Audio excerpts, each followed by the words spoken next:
The next morning, all the witches were led downstairs by their maids.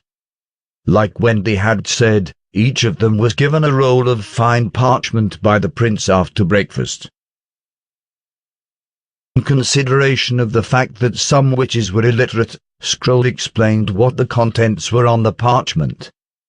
After that, everybody signed and put their fingerprints on it. Roland knew that they barely understood what the contract really entailed. But it did not matter, as he believed they would eventually learn its meanings.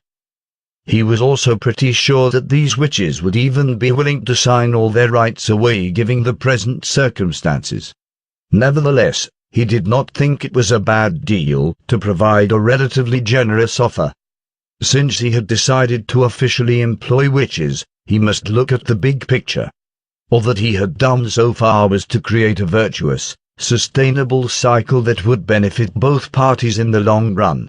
After everybody handed in the signed contracts, Roland told each of them their individual training schedule which he drafted the night before. He then asked Leaf, Scroll and Soraya to come to his office with him. Nightingale soon revealed herself and winked at the other witches after Roland closed the door. "I've been thinking about what Wendy told me yesterday." Roland pulled the curtains to let the bright sun rays shine through the window. "She said you came across some hideous, horrible monsters from which only 7 of you managed to escape. Even the supervisor of the Witch Cooperation Association, Kara, died in the wilderness. I wonder what exactly you encountered. Demonic hybrids?" Leaf broke off first. "No, they were not demonic hybrids, but demons from the gates of hell. They got big statues and could summon demonic beasts. They had magic power as well, just like..." She hesitated for a moment. "Like us." "Demons?"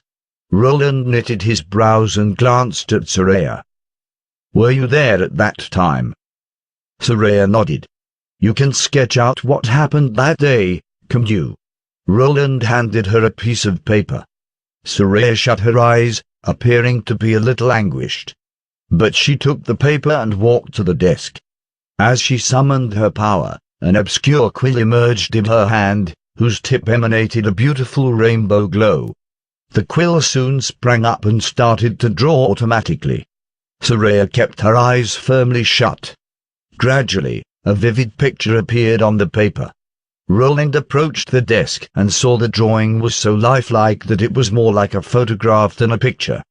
Like a video camera, Soraya's ability enabled her to reconstruct the murder scene and relate the story on barbarian land from the first-person point of view. By the time the painting was done, Soraya's forehead had been beaded with perspiration. Apparently, the memory of the incident agonized her like a prolonged nightmare. At this point, Nightingale also joined the conversation. "Are they demons?" "Yes." Leaf pointed to the one closer to her. "This one with metal gloves could summon lightning to attack us. He was also physically strong and powerful. More than 6 sisters were killed by him. The one father could shoot spears several times faster than bolts. They couldn't, however, launch continuous attacks.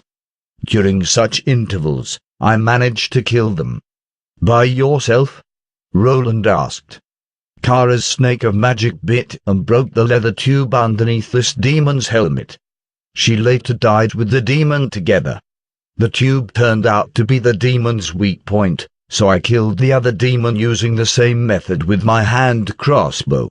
There seemed to be some red gases in the tube. The demons didn't die until all the gases ran out." Leaf pointed at the neck of the gloved demon and said. Roland could not figure out why there was such kind of creatures in the wilderness. They were definitely not extraterrestrial beings, for, from the patched leather tube that functioned like an oxygen tank and the animal skin garb they wore, one could tell that demons were by no means from a higher civilization. Whether by means of scientific technologies or magic, the ability to visit another planet itself was a piece of solid evidence of power. In the case of human beings, it took men tremendous efforts just to land the moon. Of course, that demons might also come from some queer civilization outside his knowledge, who had come to this world by some quirk of fate. Above all, now Roland knew that demons were not invulnerable enemies who could not be killed. Apart from the demons, we also saw a city in the air. Leaf continued, it was always there at the front no matter how hard we tried to get close to it. Lightning once mentioned the phenomenon in one of her adventure stories. She said it seemed to be a mirage. Can you draw it? Roland asked Soraya. Soraya nodded and summoned the magic pen again. After that, she painted the air-built city that Leaf had just talked about on the paper. Roland looked at the picture carefully, but could not obtain much information out of the blurry drawing. If what they had seen was really a mirage, the real city must be somewhere on barbarian land. As to the blood mists that obscured the sky above the city, they could be the breathing gases demons relied on. This explanation appeared to be more reliable than the alien theory. After all, the impassable mountain range was a mysterious area never imprinted with the foot of man. It was perfectly normal that some other races lived there. Now, the only question left was regarding the ancient book. Nightingale and Wendy told me that Kara decided to seek Holy Mountain because of an ancient book. He asked, Scroll, have you read that book before? Scroll hesitated for a while and answered, Kara didn't allow any of us to read that book. But I once stole a peek at it.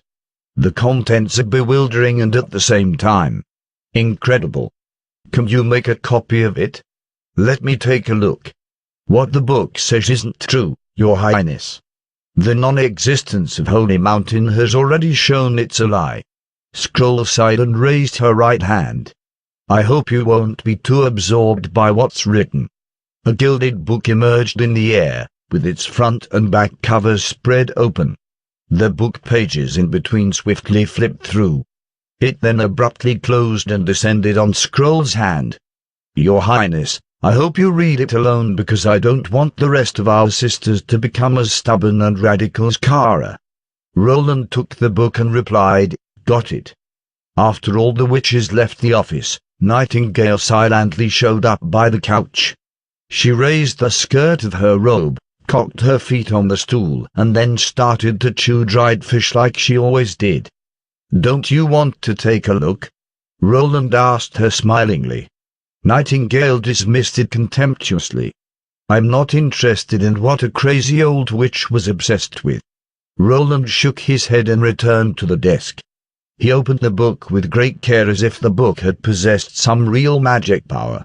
Just like what Scroll had said, most of the contents were difficult and inarticulate. It appeared that the wording and the grammars were also out of date. The book recorded everything from the Bloody Moon to the giant stone gate, but just not Holy Mountain. In fact, other than a few phrases here and there, the rest was simply a bunch of jibber-jabbers. To conclude, Roland recognized every single word in the book, but could not make any sense out of them.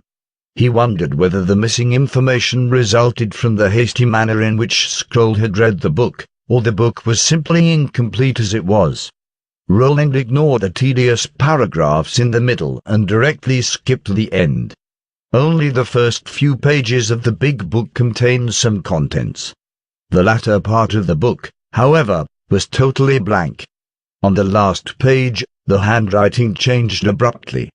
The earlier neat handwriting suddenly turned into a sort of scribbles, as if the author had written them in a rush. The contents, nonetheless, started to become clearer and more coherent.